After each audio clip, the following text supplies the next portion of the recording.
Hello, everyone. It's me, NCR, here with another episode of the Sunshining Podcast. So it's season 2 of the Sunshining Podcast, and I kind of did like part 1, part 2. So part 1 was before Christmas, and it was in 2020. Part 2 is here in 2021. So this is officially episode number 15. Not episode number 15 of part 2, but just, episode 15 of season 2. Yeah. It's the third episode of part 2, and it's the first episode of this year that I've interviewed somebody. And so it's not my intention to just interview amazing people and to spotlight some amazing people with this podcast. With this podcast, I want to shed some light into your life. But, I have some amazing guests, like some really amazing, really awesome guests on my podcast. And today was no different. My guest was really amazing,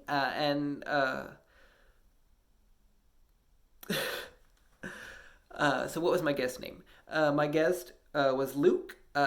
We met at Mount Carmel Bible College in Edmonton. Without further ado, let's just dive right into the interview. Yeah. One of the first kind of interactions we had was when we were cooking at a mission. That's right. Yeah. Mustard seed. Yeah. So,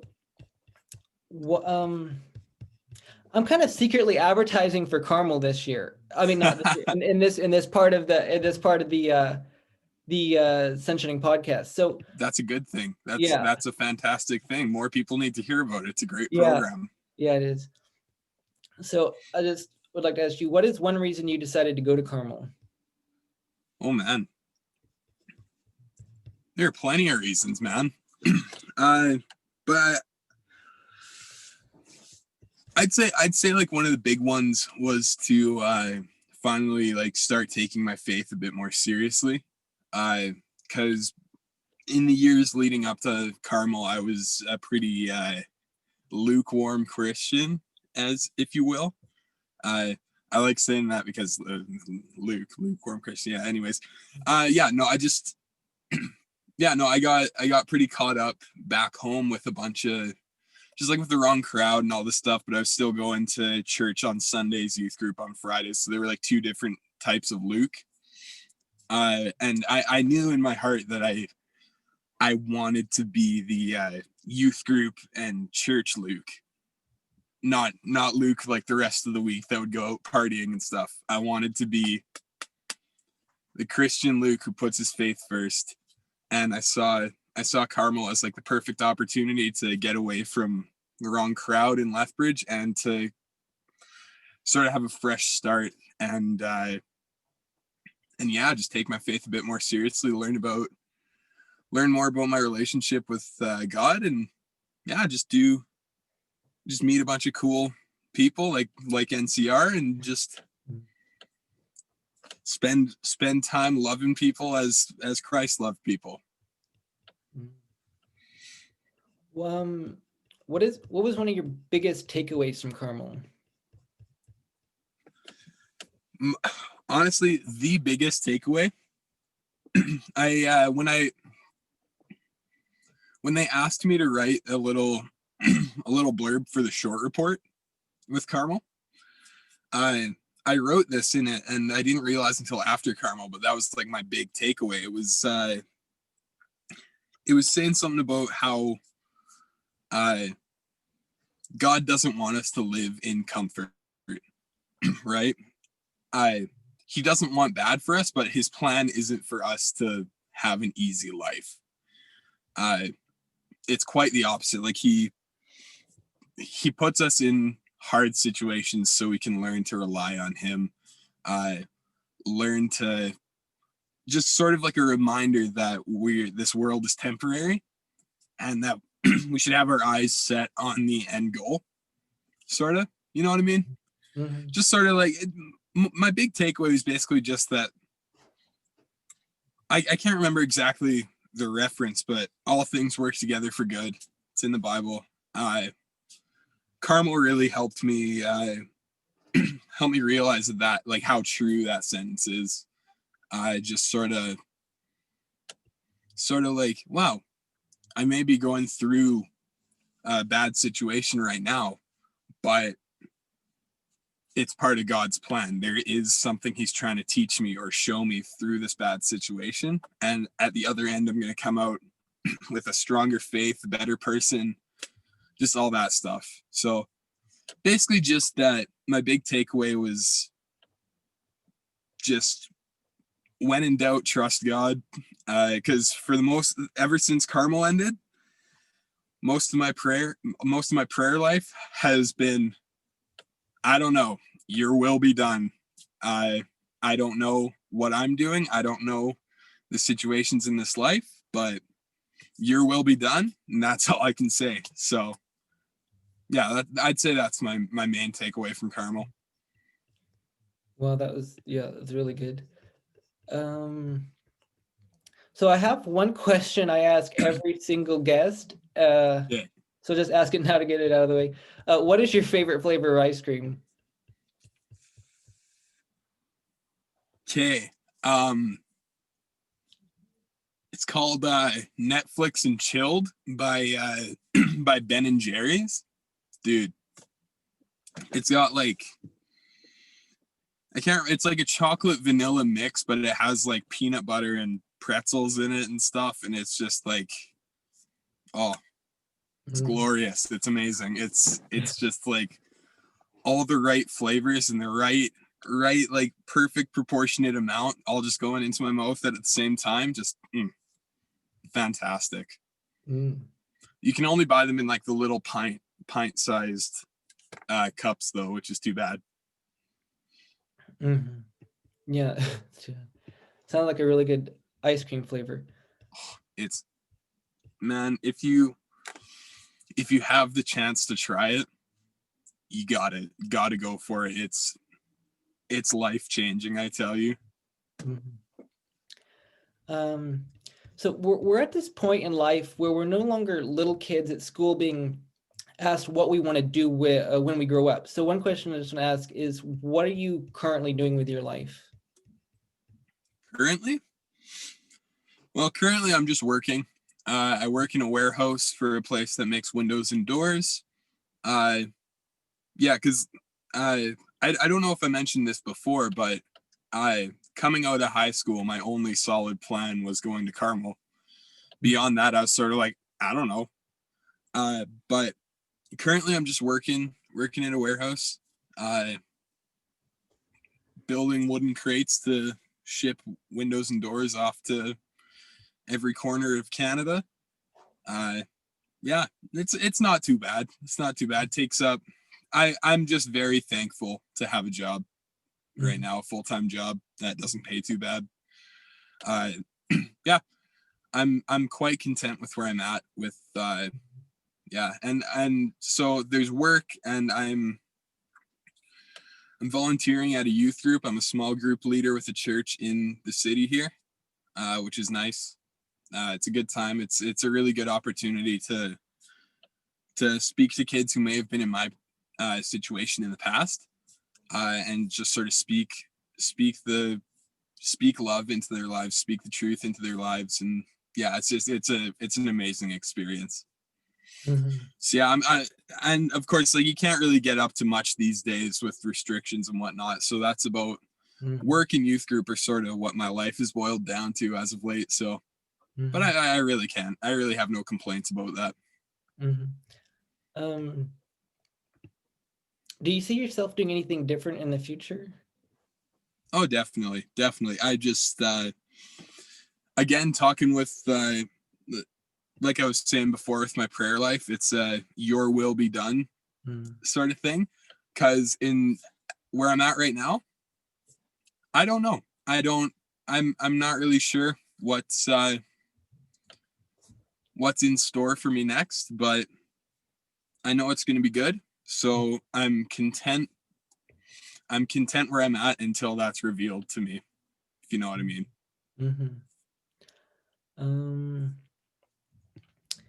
Yeah, I guess that's about it.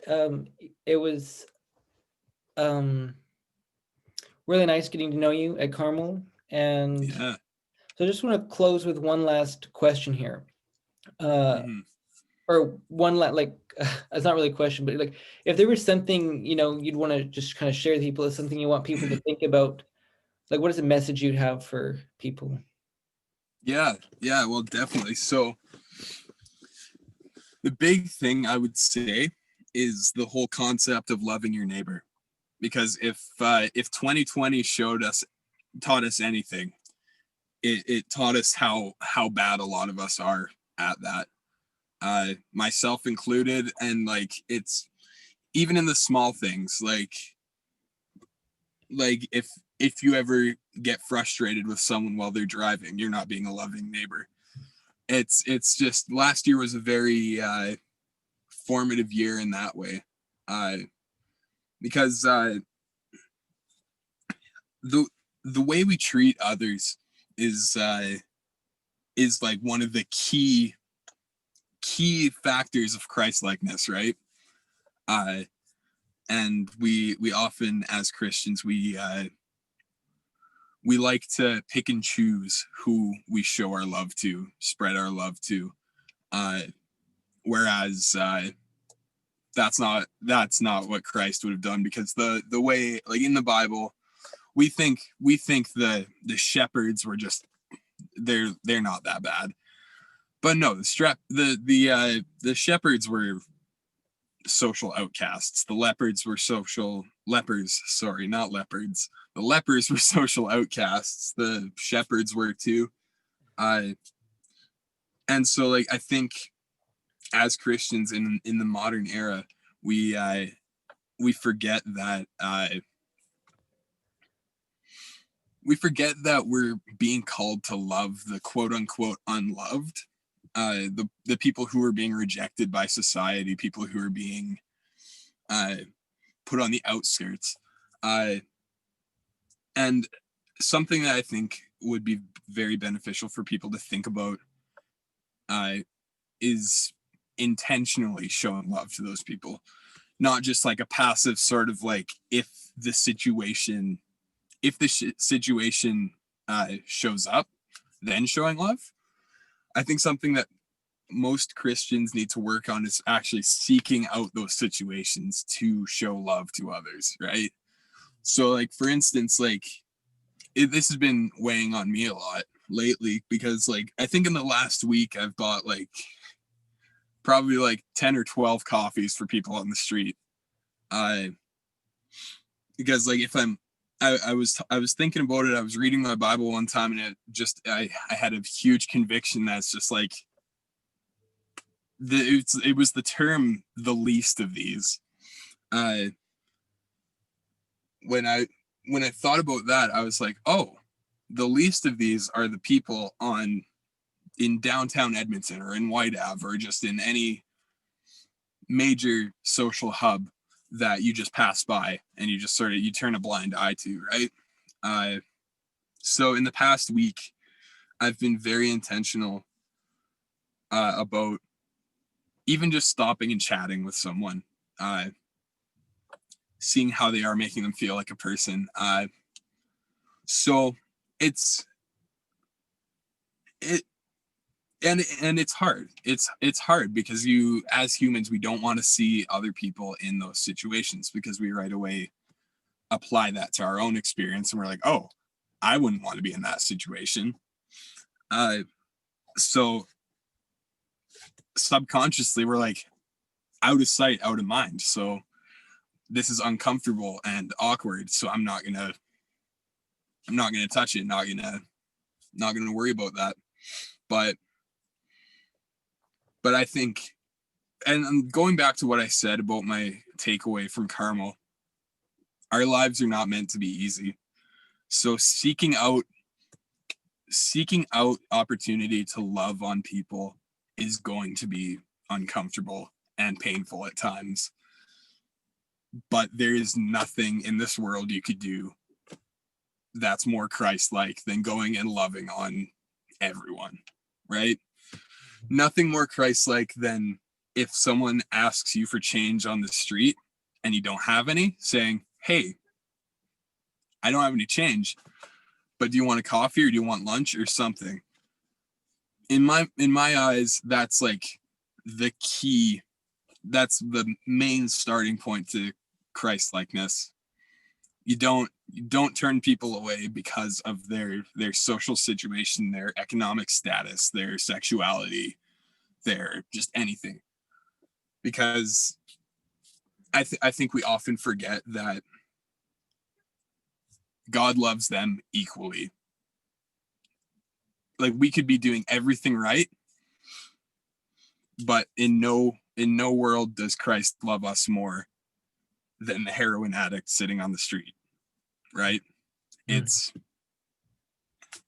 we are all his children, and I think as Christians we need to pull our bootstraps up and start acting like we are all God's children, and treating each other that way, and just showing the love of Christ to one another. Like, it's, because the thing is, like,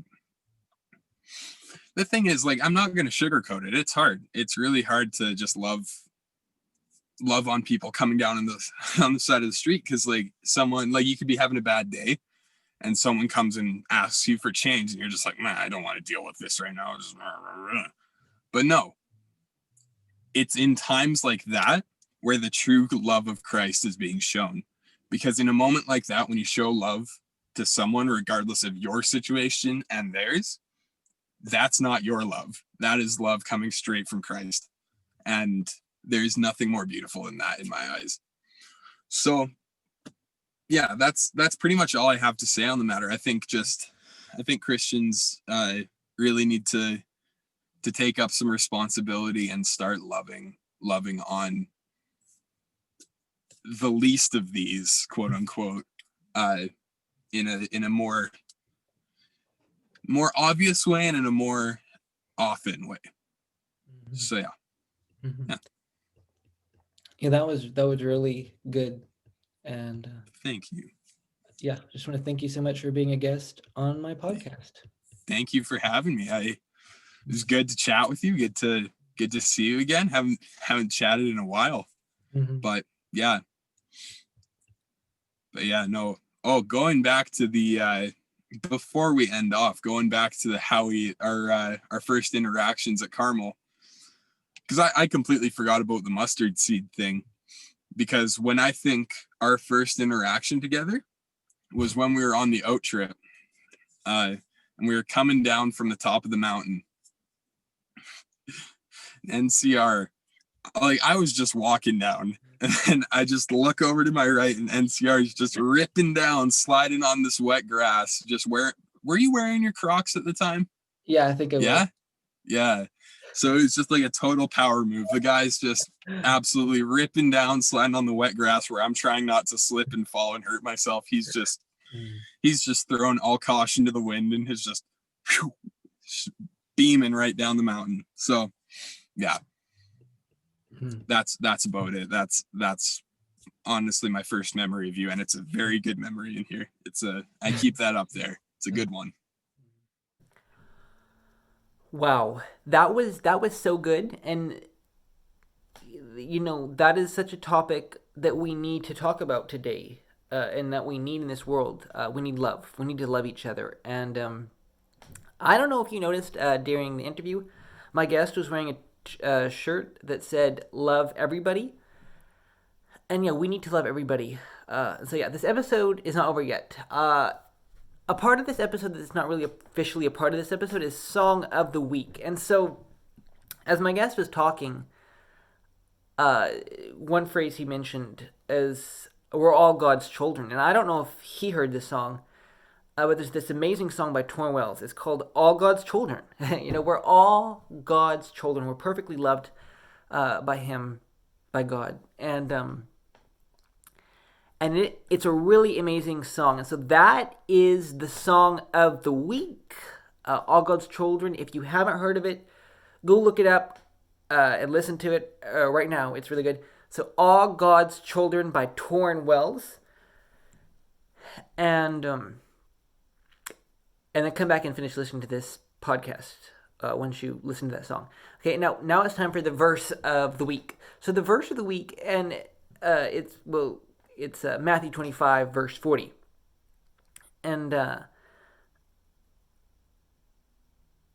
there's this parable at the end of Matthew 25, and Jesus is saying how he tells this parable. And so I encourage you to look, at Matthew 25 and read it for yourself. And verse 40 is the verse of the week here. And the king shall answer and say unto them, Verily I say unto you, inasmuch as you did it unto one of the least of these my brethren, you have done it unto me. Inasmuch as you have done it unto the least of these my brethren, you have done it unto me. Really powerful verse. Really goes good with today's topic. And so I don't want you just to listen to this podcast episode and then go about your busy day. I encourage you to think about what you've heard from me here at the Sunshining and what you've heard here on the Sunshining podcast. And I want you to think about it for a while and then to implement it into your life. I know most people in the world are loving people, right? But if you're someone, and I know we all struggle with love. It's something I know I personally struggle with, loving others. If that's something you struggle with, I encourage you to try to be intentional in loving others, like my guest said. Be intentional and just loving others. And that's it for this episode. If you want to go back and listen to it again, feel free to do that, because it's so good, some of the things my guest said. And Mount Carmel Bible College is an amazing small Bible college in Edmonton, Alberta. And they have this amazing 1-year program that's really amazing. And if you, one thing that's interesting with my podcast is I have listeners from, I don't know, all across North America, from Canada to the United States. And so there's probably very few people listening to this podcast from Edmonton. But if you are, in, that area and you are interested in learning more about Mount Carmel, there will be a link to Mount Carmel's website in the description of this podcast. And Mount Carmel is amazing.